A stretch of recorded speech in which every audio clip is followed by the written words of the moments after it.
Morning. It's good to see everybody here this morning. If you have your Bible with you, go ahead and turn over to Psalm 107. That's where we're going to park it this morning.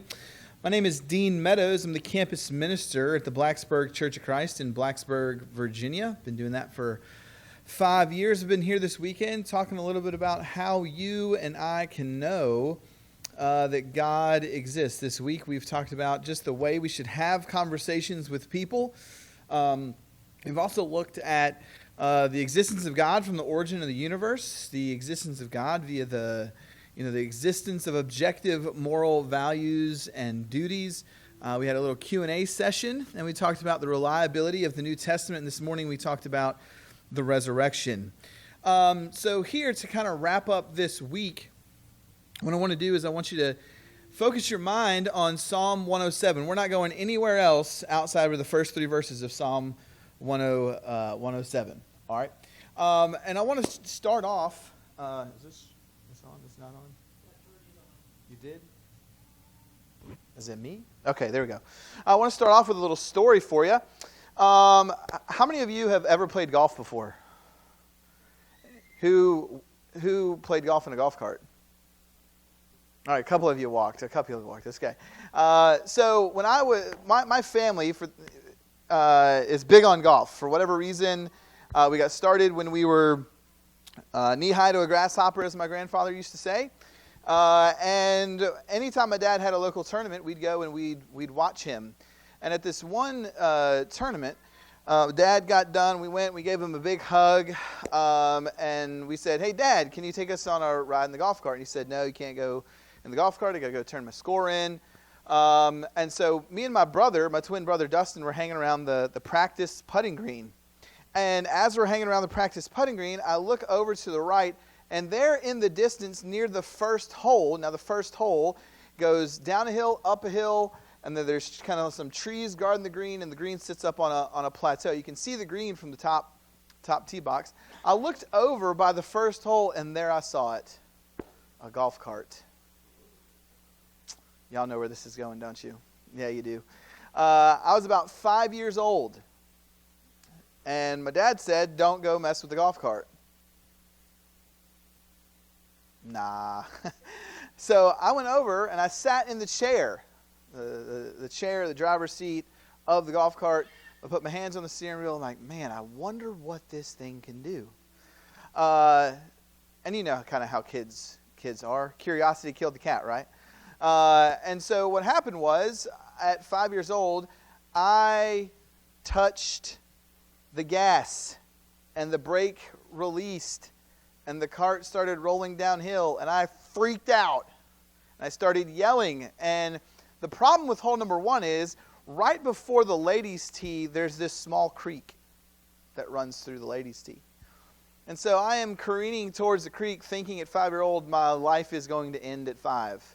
And then out of nowhere, my dad. Now my dad wasn't a small man. He was about 5'11", and at that point in time, he was probably pushing 270, 280. Comes running down the hill, puts his hands on the cart, and it's like something you see out of a movie. The grass always just starts sliding, hoping that he can stop this cart before he and me and the cart are in the creek. And he does. And I am crying my eyes out because I know that I put my life in jeopardy. I put his, at the time it was like my life in jeopardy. I could have hurt him. And I was also upset. I was like, you know what? I know that Dad told me not to get in this golf cart.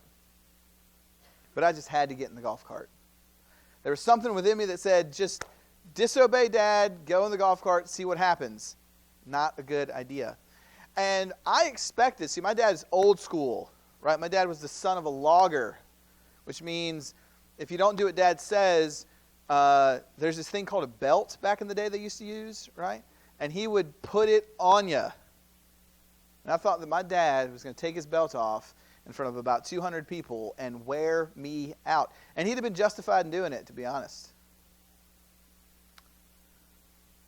He stopped the cart. He said, "Hey, hit the brake." I smashed the brake. And then I just look up, That dad, like, oh my goodness, I'm about to die again. Right? I'm about to die again.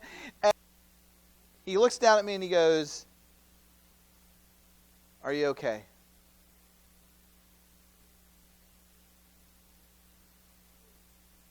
I said, yeah, Dad.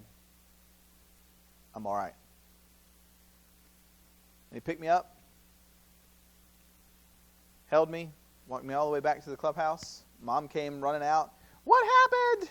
Is everybody okay? And he just looked at Mom and he said, you just had a little lapse in judgment, but everything's all right. See, now I don't know about you guys, but all of us at some point have disobeyed our parents. Nobody in here is perfect. And I'm sure that if I asked your parents about some of the things that you did, then you'd probably be like, Mom, Dad, don't say that. Don't talk about that. Right? I could tell you the story about the time that me and my brother, in order to help Mom get the ice off of her car, of her like 95 Pontiac, when we were like 7 or 8, 95 green Pontiac Grand Prix covered in ice, we decided to take plastic baseball bats and mash the ice off the car. 22 dents later. Yeah. Happens. But what was so impactful to me about that situation with my dad is that my dad had every right to wear me out. But instead of wearing me out, he showed me grace. And I was thankful for that grace because I wanted to be able to walk the next day, right?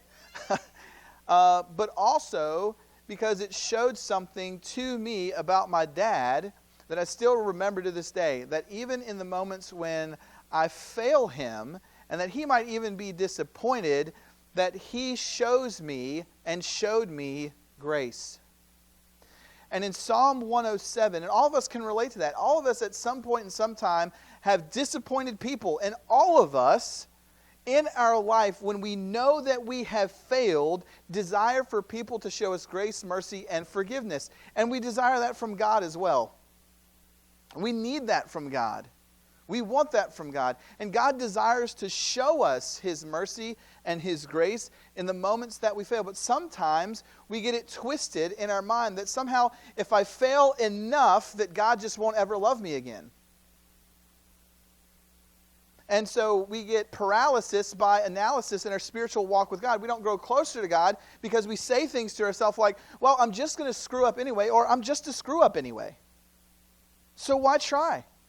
There's so many people in the world today, as they consider a relationship with God, they look at me and they look at you and they say, well, what could God ever do with me?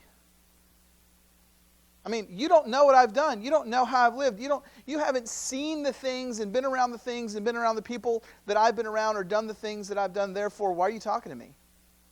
And what's so great about Psalm 107 is that we get a picture, a glimpse inside two things. Israel's failure, God's mercy, and what results from Israel experiencing that. And so here's the one thing that I want to share with you this morning. I got 1 point. That's it. All right? Some of y'all who used to grow up with 3 points at a poem are like, yes. All right? I got 1 point. Is that those who God have redeemed say so. That the people that God has redeemed say so. Or maybe put it this way, the people that God have redeemed say something. The people that God have redeemed say something. Look, so in Psalm 107, this is book 5 of Psalms. All right?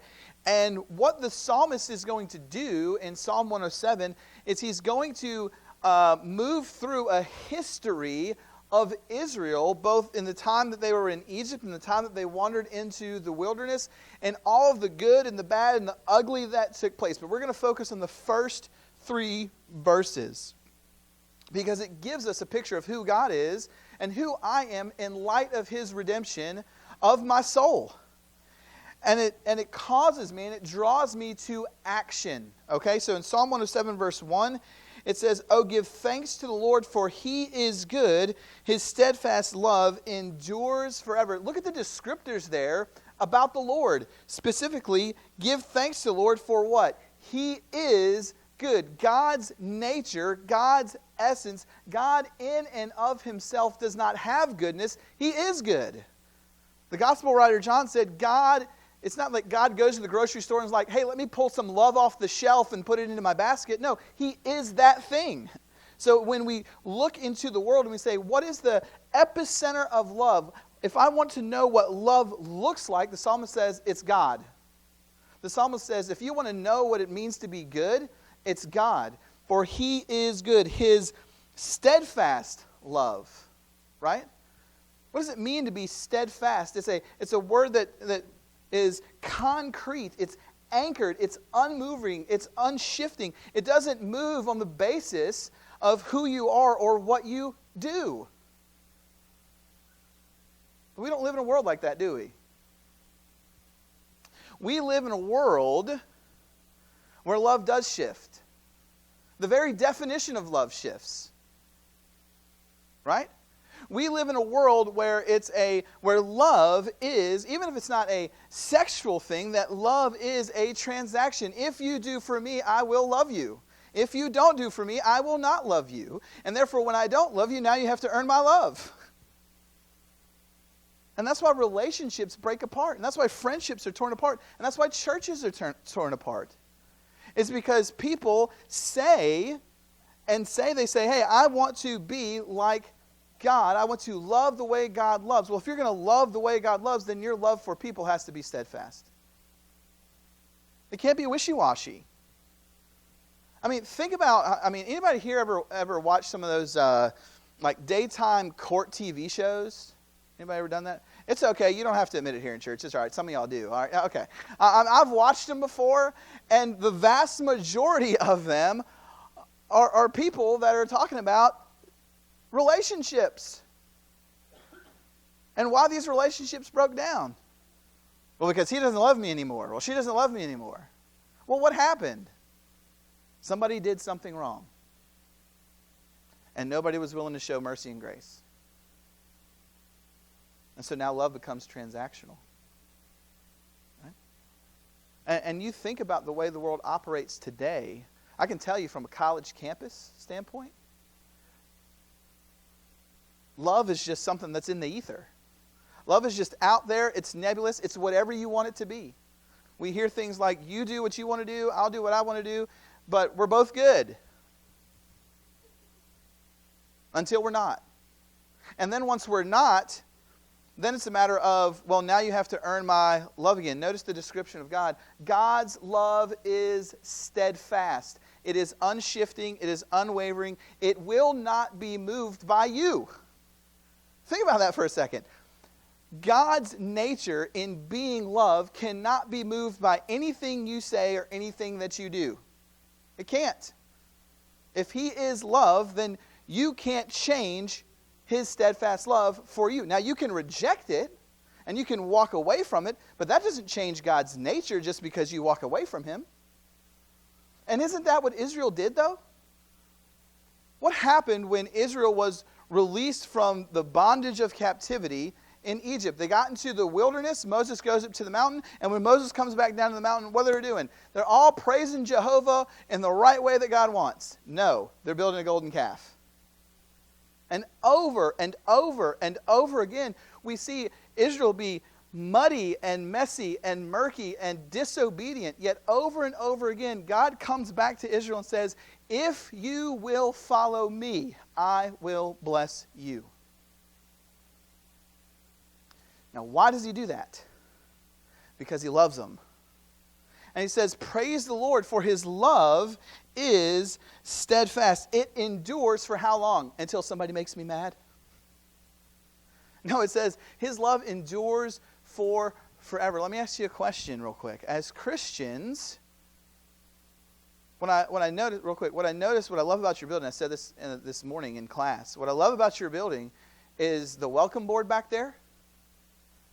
Right? Come get the keys to the kingdom. And then I love the banners right before you leave. Welcome to the mission field. I don't know too many churches that have that either at the welcome board or as you enter and as you leave the building. I think that is amazing that you guys do that. I am thoroughly impressed by that. Let me ask this question. How long are you going to have to love people out in the world for them to get to the keys to the kingdom?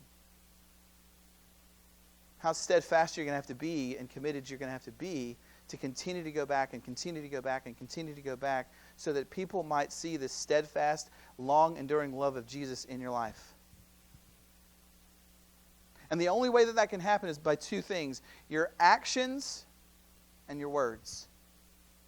So that they might come and through you see Psalm chapter 107, verse 1. His love endures forever. We got to get a hold of that, guys. If you believe in your heart that you could ever do something, God cannot love you any more now than He's ever loved you. You get that, right? It's not like one day God loves you less. That's different than you walking away from Him. All right? And so notice the response from God's steadfast, enduring love. Verse 2, it says, "Let the redeemed of the Lord say so, whom He has redeemed from trouble and gathered from the lands from the east and from the west and from the north and from the south." So what is the response? Once I understand that in and of myself, I cannot be perfect. In and of myself, I cannot save myself. In and of myself, all of the toys and all of the trinkets and all the accomplishments and all the degrees cannot fulfill me ultimately. When that takes place and that registers in my mind and it penetrates my heart, and I say, okay, what can fulfill me? And that's when Jesus comes into the picture, and Jesus says, if you follow me, I will give you life, and I'll give you life abundantly. Not sometime later, but in the here and in the now. When Paul writes in Romans chapter 5, verse 8, and he says that at the right time, while we were still weak and hopeless, without hope, Christ died for us. Once that registers on my mind, once that registers in my heart, and once I give myself to that man, what follows from that?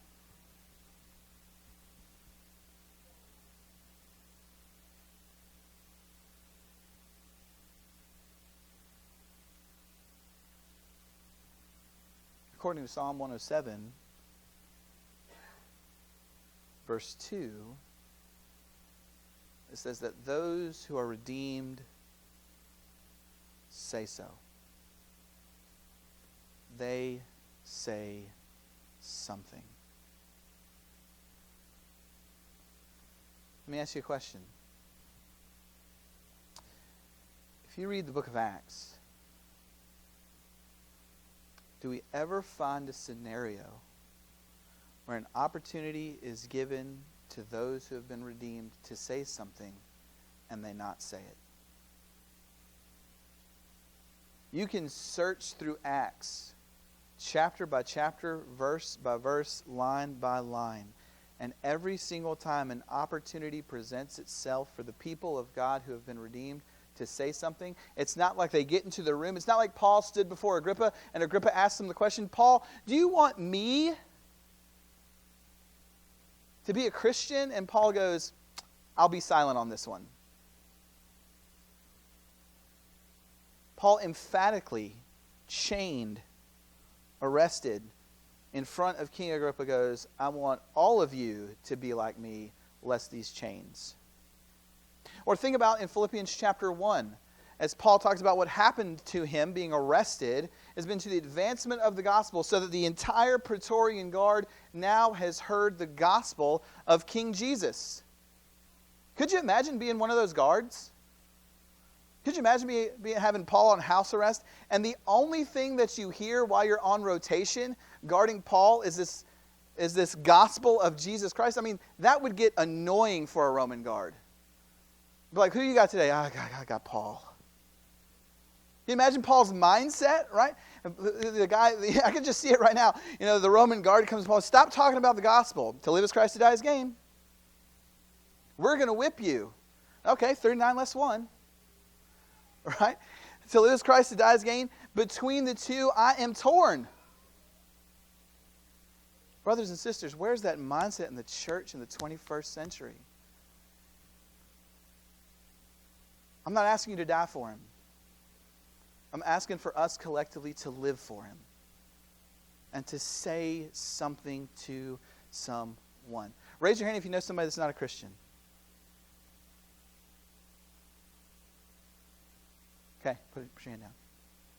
That's everybody. Now, I'm not going to ask for a show of hands. I want to ask you this question.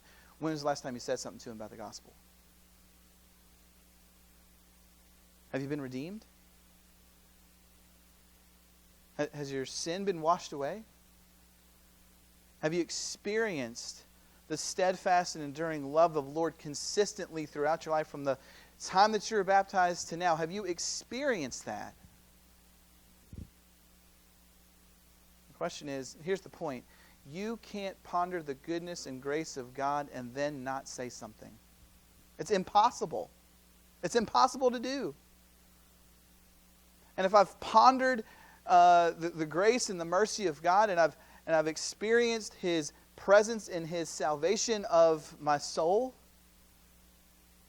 yet I haven't taken the opportunity consistently to say something to somebody about what He's done for me, what might that conclude about me and my connection to my Lord?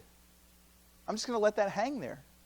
But notice what he says. He says those people that have experienced the redemption of Jesus Christ, they have opened their mouth. They have said something. To whom he has redeemed from what? From trouble. I mean, think about what this means to the people of Israel as the psalmist recounts their history. He has redeemed them from trouble. Was Israel ever in trouble? Was the nation of Israel ever in trouble? Was everything just, everybody's holding hands, singing Kumbaya, and nobody's messing with them? No, that's not their life. As people of God, we are going to be messed with by the world.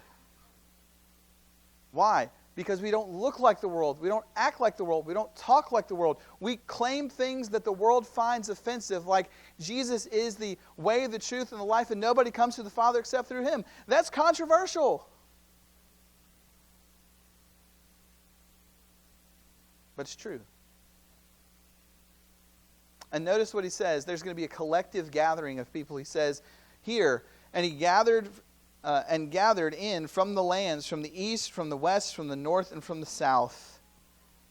So the people who have been redeemed, the people who have been gathered, they have been scattered, and now they are together.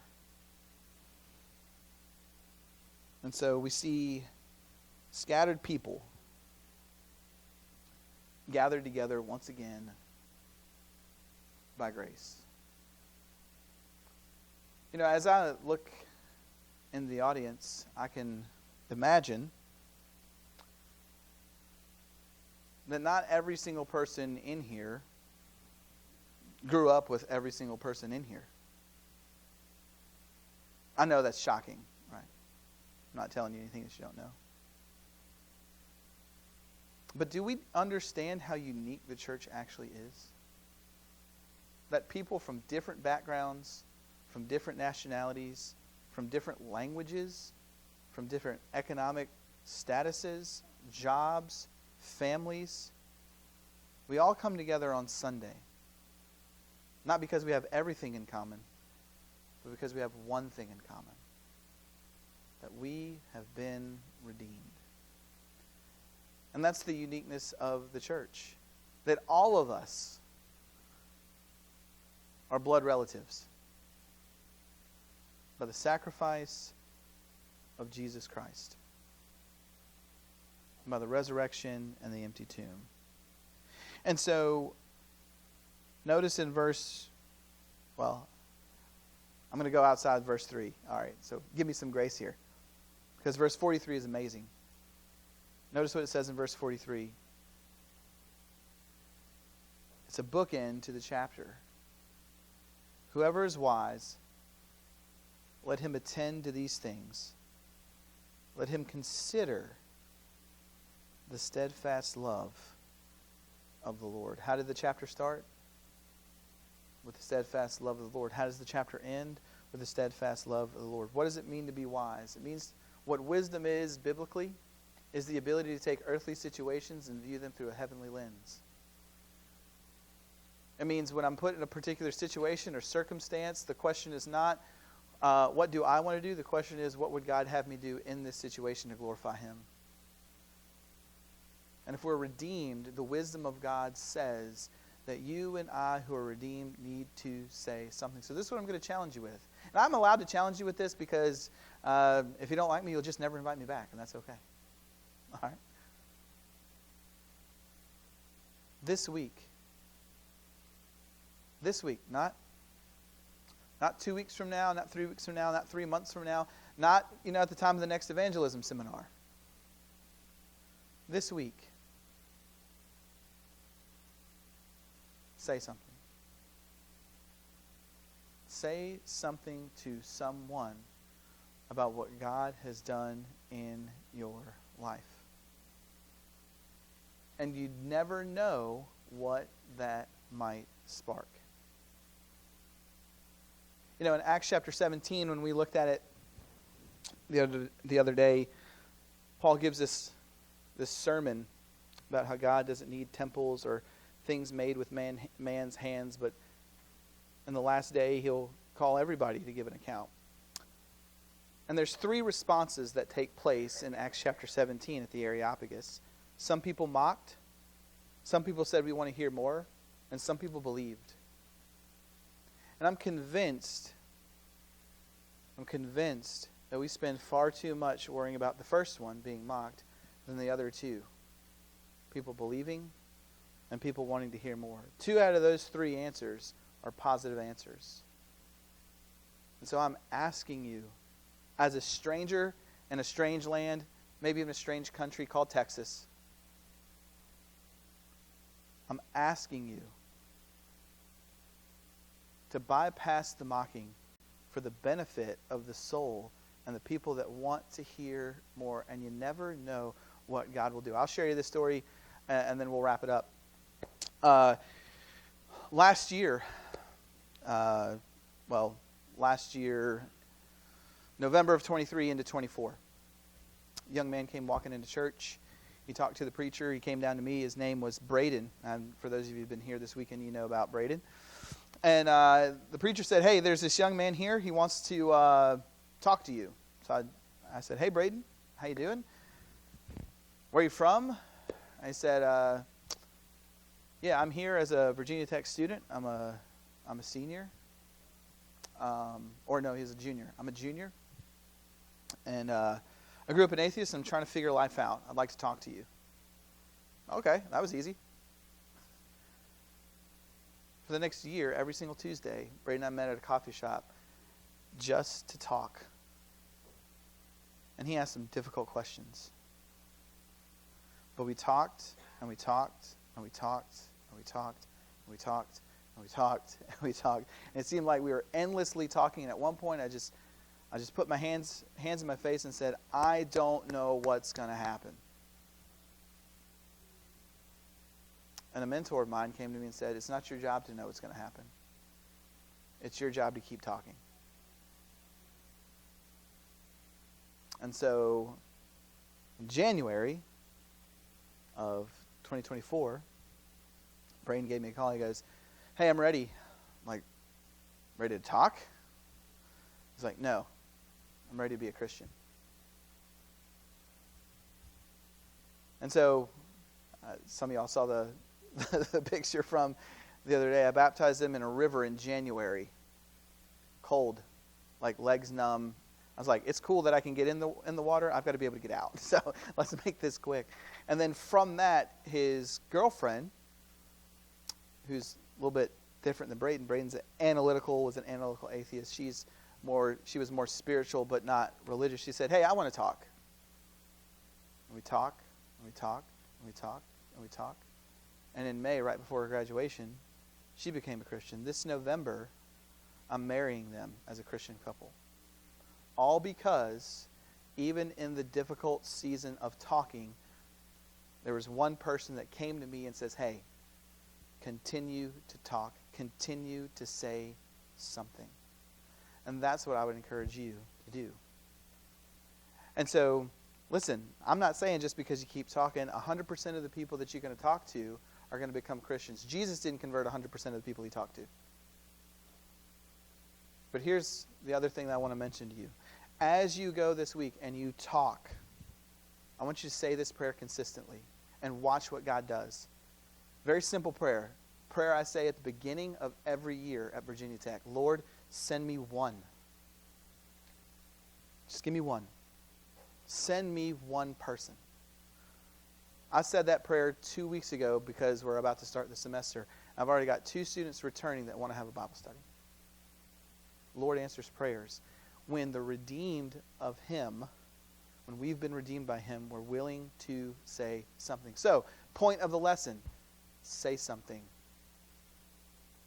And so this morning, as we offer the invitation, I want to ask us to consider, not a normal invitation, I want to ask us to consider and contemplate as we sing the invitation song, am I willing and am I able, because I've been redeemed, to say something to someone this week? Let's consider that as we sing.